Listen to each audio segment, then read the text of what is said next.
कहानी की शुरुआत होती है एक टेडी नाम के आदमी से जो पुलिस की गाड़ी चोरी करके नेवाडा शहर से भाग रहा था। वो काफ़ी ज़्यादा परेशान था, मानो उसके पीछे कोई हाथ धोकर पड़ा हो। तो थोड़ी दूर जाने के बाद उसकी गाड़ी खराब हो गई, इसलिए वो अपने रास्ते पर पैदल ही चल पड़ा। उसके पास एक बैग भी था जिसमें चोरी के कुछ कागजात और पैसे भी थे। उधर नेवाडा शहर के पास दो पुलिसमैन आपस में बात कर रहे थे, जिसमें एक का नाम कोलमैन और एक का नाम वेलरी था। अचानक उन्हें खबर मिली कि पास के कसिनो में एक लफड़ा हो गया है, तो वो दोनों तुरंत वहां पहुंच गए। जैसे ही वो दोनों वहां जाते हैं तो काफी लोग आपस में मारपीट कर रहे थे। लेकिन तभी वहां पर टेडी ने पीछे से वेलरी पर हमला कर दिया। टेडी वही आदमी था जो शुरू में पुलिस की कार चुराकर भाग रहा था।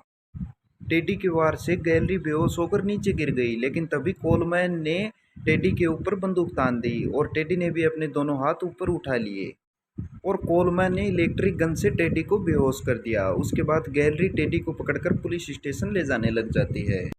तभी हम देखते हैं कि बॉब नाम का किलर दूर से ये सब देख रहा था। असल में टेडी के किसी क्लाइंट ने बॉब नाम के आदमी को टेडी को मारने के लिए भेजा था। तभी खुलासा होता है कि टेडी ने जानबूझकर ही अपने आप को पुलिस के हवाले किया था ताकि वो बॉब नाम के आदमी से बच सके। जब टेडी पुलिस के पास जाता तो उसके पास से बहुत सारे कागजात और पैसे मिले। उसके बाद वेलरी ने टेडी के शरीर से इलेक्ट्रिक टेजर निकाली। उसके बाद वेलरी ने टेडी से बात करने की काफ़ी कोशिश करी, लेकिन उसने मुंह नहीं खोला। उसके बाद कोलमैन को खबर मिली कि किसी आदमी ने शराब के नशे में उनकी गाड़ी को टक्कर मार दी। इधर वेलरी ने टेडी को एक अलग जेल में बंद कर दिया। उसके बाद उस शराबी आदमी को भी पुलिस स्टेशन लाया गया, जो कोई और नहीं बॉब नाम का किलर था। उसके बाद पुलिस वाले बॉब को टेडी के सामने वाले जेल में कैद कर देते हैं। टेडी जब बॉब को देखता है तो वह उससे समझौता करने की कोशिश करता है। टेडी ने बॉब से कहा कि मैं तुम्हें 2 गुना रकम दूंगा मेरी जान बख्शने के लिए। लेकिन बॉब अपने वसूलों का पक्का था, एक बार सुपारी ले ली तो ले ली। तभी उसके बाद बॉब की जेल में एक कैदी नींद से उठा तो वो बॉब को तरह तरह की बातें करके उकसाने लगा, लेकिन वो कहाँ जानता था कि बॉब एक खतरनाक किलर है। उसके बाद बॉब को गुस्सा आ जाता है और उसने उस कैदी को मुक्के से मारकर बेहोश कर दिया। असल में बॉब ने पुलिस का ध्यान भटकाने के लिए ये सब किया था। उसकी आवाज़ें सुनकर कोलमैन तुरंत जेल की तरफ आया और उसने देखा कि बॉब के जेल में जो कैदी था वो बेहोश पड़ा था। और जैसे ही कोलमैन ताला खोलकर अंदर गया तो बॉब ने पीछे से उस पर हमला कर कर उसकी बंदूक चुरा ली। उसके बाद उसने सामने खड़े टेडी को मारने के लिए अंधाधुंध फायरिंग शुरू कर दी, लेकिन खुशकिस्मती से टेडी बेड के नीचे जाकर छुप गया। उसके बाद वेलरी भी वहां पर आई और वो समझ गई कि बॉब टेडी को मारने की फिराक में है। उसने बॉब की सर पर बंदूक तानकर उसको धमकी दी कि अगर टेडी को कुछ भी हुआ तो ये बात तो पक्की है कि जिंदा वो भी यहाँ से बाहर नहीं जा पाएगा। उसके बाद उसने कोलमैन के साथ मिलकर घायल कैदी को इलाज करने के लिए ले गई। उसके बाद उसने बॉब और टेडी से पूछताछ करके यह जानने की कोशिश की कि आखिर ये सब चल क्या रहा है, लेकिन दोनों में से किसी ने मुंह नहीं खोला। उसके बाद वेलरी ने दोनों को एक ही जेल में बंद करने की धमकी दी तो टेडी ने डर के मारे सब कुछ बक दिया। असल में टेडी एक बिजनेसमैन था जिसका कई बड़े बड़े माफिया और बिजनेसमैन के साथ मिलना जुलना था। अपने काम के आड़ में अक्सर टेडी उनके कागजात और पैसे चुराकर वहां से भाग जाता था। टेडी ने बताया कि उसने पहले भी अपने आप को नेवाडा पुलिस के हवाले करने की कोशिश की थी, लेकिन सारे पुलिस वाले पैसे खाकर उसी के पीछे पड़ गए। उन्होंने टेडी को एक सुनसान जगह पर ले जाने का मारने का प्लान बनाया ताकि वो टेडी का सारा पैसा हथिया सकें, लेकिन खुशकिस्मती से एफबीआई वालों ने पुलिस पर हमला कर दिया और टेडी मौका देखकर पुलिस की कार लेकर वहां से भाग गया। उसके बाद गैलरी ने नेवाडा पुलिस की डिटेक्टिव डीना से बातचीत शुरू कर दी। उसने डीना से पूछा क्या सच में नेवाडा पुलिस और एफबीआई के बीच लड़ाई हुई थी, लेकिन वेलरी ये नहीं जानती थी कि डिटेक्टिव डीना भी उन्हीं करप्ट पुलिस वालों से मिली हुई थी।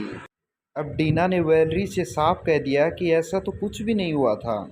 उसके बाद वेलरी ने अपने साथी ऑफिसर किम बोल से बॉब का कच्चा चिट्ठा निकालने के लिए कहा। उसने देखा कि बॉब एक बहुत पुराना सीरियल किलर था। उसके साथ उसे एक एंथनी नाम की फ़ोटो भी दिखाई दी। असल में एंथनी एक बहुत खूंखार किलर था, तो लोगों का मर्डर करने के लिए काफ़ी मशहूर था। उसके बाद पुलिस स्टेशन में एक गुब्बारे बेचने वाला आया, लेकिन किम्बोल ये पहचान ही नहीं पाया कि उसके सामने खड़ा व्यक्ति एंथनी ही था। उसके बाद एंथनी ने अपनी बंदूक निकालकर वहां मौजूद सभी पुलिस वालों को एक एक करके मौत के घाट उतार दिया। उसके बाद वैलरी ने वहां आकर एंथनी के ऊपर बंदूक तान दी, लेकिन एंथनी ने बिना कुछ कहे ही वैलरी के ऊपर गोली चला दी। उसके बाद वैलरी वहां से भागकर जेल की तरफ आ गई और उसने वहां का दरवाज़ा बंद कर लिया। और उसके बाद एंथनी बाहर से धड़ाधड़ गोलियां बरसाता रहा, लेकिन दरवाज़ा बुलेट प्रूफ होने की वजह से वो उसे तोड़ नहीं पाया। खैर, पिछली गोली की वजह से उसके पेट से बहुत ज़्यादा खून बहने लगा और वो सुन्न होकर ज़मीन के ऊपर बैठ गई। उधर ऑफिसर कोलमैन ऑफिसर गबरमैन के साथ बैठा हुआ था। जैसे उन्होंने बाहर गोलियों की आवाज़ सुनी तो अचानक ऑफिसर हबर ने कोलमैन के ऊपर गोली चला दी। उसके बाद ये खुलासा हुआ कि ऑफिसर कबर भी उसके साथ मिला हुआ था। टेडी के दुश्मन किसी भी कीमत पर उसे मारना चाहते थे, इसलिए उन सब ने ये जाल बिछाया था। उसके बाद ऑफिसर हबर जेल के दरवाजे के पास गया और उसने वैलरी से झूठ कह दिया कि एंथनी वहां से जा चुका है, लेकिन वैलरी को हबर के ऊपर विश्वास नहीं हुआ। उसके बाद ऑफिसर हबर और एंथनी ने जेल की दीवार तोड़कर टेडी को मारने की कोशिश की। उन्होंने पुलिस स्टेशन का नक्शा देखा और दीवार को तोड़ना शुरू कर दिया। धीरे धीरे उन्होंने दीवार में एक छेद कर दिया। उसके बाद टेडी ने वैलरी को एक सलाह दी कि अगर वो उसे बाहर जाने देगी तो वो उसके लिए दवाई लेकर आ सकता है। अब वैलरी के पास कोई चारा नहीं था, तो उसने टेडी को जेल की चाबी दे दी और साथ ही एंथनी का मुकाबला करने के लिए एक गन भी दे दी। उसके बाद बॉब ने टेडी से बताया कि जब वो जेल के अंदर था तो बाहर एंथनी ने उसके बीवी और बच्चों को बड़ी बेरहमी से मार दिया था। ये सब सुनकर टेडी गुस्से से लाल हो गया और जेल से बाहर आ गया। उस ऑफिसर हबर जेल की दीवार तोड़ने की कोशिश कर रहा था। तभी वहां पर दो पुलिस ऑफिसर ड्यूटी पर आ जाते हैं, लेकिन एंथनी ने ना आग देखा ना ताव और उनके ऊपर गोली चला दी। उसके बाद टेडी भी अपनी बंदूक लेकर वहां पर आ जाता है और उसने ऑफिसर हबर और एंथनी के ऊपर अंधाधुंध फायरिंग शुरू कर दी। उधर गोलियों की आवाज़ सुनकर वैलरी ये समझ गई कि टेडी ने आखिरकार उसे बेवकूफ़ बनाया था। वैलरी को मजबूरी में बॉब को भी जेल से रिहा करना पड़ा ताकि वो वैलरी की मदद कर सके। आखिरकार बॉब भी जेल से बाहर आ गया। उसने देखा कि ऑफिसर हबर और एंथनी टेडी से बचने की कोशिश कर रहे थे। उसके बाद बॉब ने हबर को पकड़ लिया और उसने उसकी बंदूक चुराकर उसके पैर में देखते ही देखते कई गोलियां दाग दी। उसके बाद एंथनी भी वहां पर आ पहुंचा और देखते ही देखते बॉब और एंथनी में ज़बरदस्त लड़ाई शुरू हो गई। बॉब के मुकाबले एंथनी बूढ़ा हो चुका था, इसलिए उसने आसानी से एंथनी को धूल चटा दी।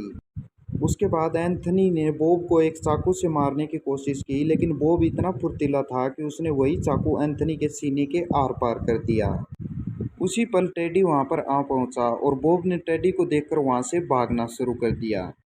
टेडी ने जब आगे बढ़कर देखा तो एंथनी अपनी आखिरी सांसें गिन रहा था और उसके बाद उसने सारे पुलिस स्टेशन में पेट्रोल छिड़ककर आग लगा दी। उसके बाद टेडी किचन की तरफ गया, लेकिन वैलरी पहले से ही उसका इंतजार कर रही थी। वैलरी ने पहले ही FBI को इन्फॉर्म कर दिया था और उसके बाद उसकी टीम यहाँ पर आने वाली थी। ये सब सुनकर टेडी को गुस्सा आ गया और उसने एक गैसोलीन की बोतल गैलरी की तरफ फेंककर हमला किया, लेकिन खुशकिस्मती से वैलरी वहाँ से बच जाती है। तभी वैलरी ने सीधा टेडी के सीने पर गोली दाग दी और वो सीधा नीचे गिर गया। जब वैलरी नीचे आई तो अचानक से उसे भी किसी और ने गोली मार दी। ये कोई और नहीं बल्कि डिटेक्टिव डीना थी। ये खुद करप्ट पुलिस वालों के साथ मिली हुई थी और टेडी को मारने के लिए वहां आई थी। उसी पल डीना गैलरी को गोली मारने ही वाली थी कि तभी अचानक वहां पर बॉब आ जाता और उसने डीना को गोली मार दी। इस तरह उसने वैलरी की जान बचाई और उसके बाद वो टेडी के पास आता है, जो पहले से ही काफ़ी ज़्यादा जख्मी हो चुका था। लेकिन बॉब ने एक भी पल गवाए बिना गोली मारकर उसका जान ली। उसके बाद उसने टेडी का चुराया हुआ सामान उठाया और वहां से निकल गया। उसके बाद बॉब भी नेवाडा हाईवे पर निकल गया और उसने कॉल करके अपने क्लाइंट को खबर दी कि उसने मिशन पूरा कर दिया है। तो आपके हिसाब से क्या इस कहानी का एंड सही हुआ? अगर नहीं तो कमेंट बॉक्स में अपनी राय ज़रूर दें।